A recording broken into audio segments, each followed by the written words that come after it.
Hey everyone and welcome to our podcast na mga Anster. We're diving into After 20 Years by O. Henry.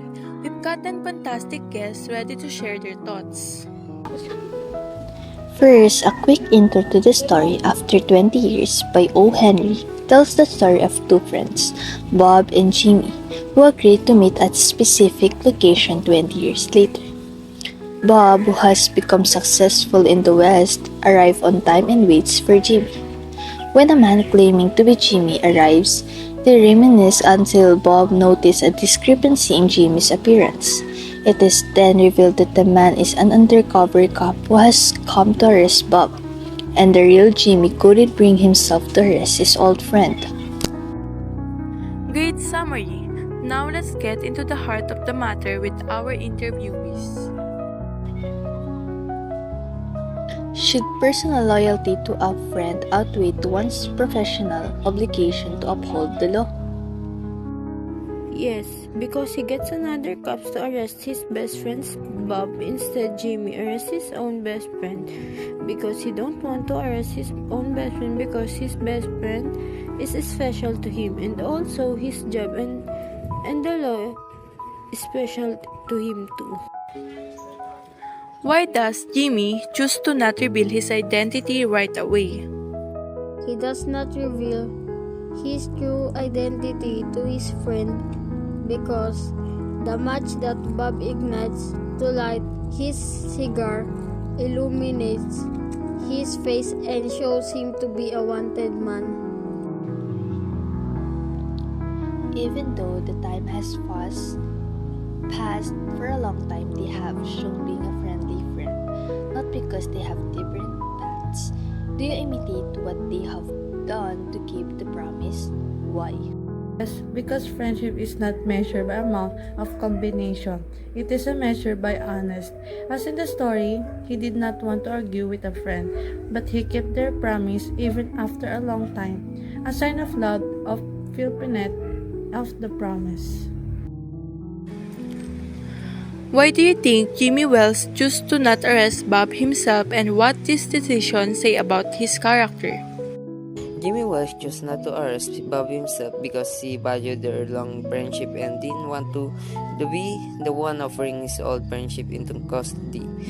This decision highlights his loyalty, compassion, and respect for their past relationship, even in the face of his duty as a police officer.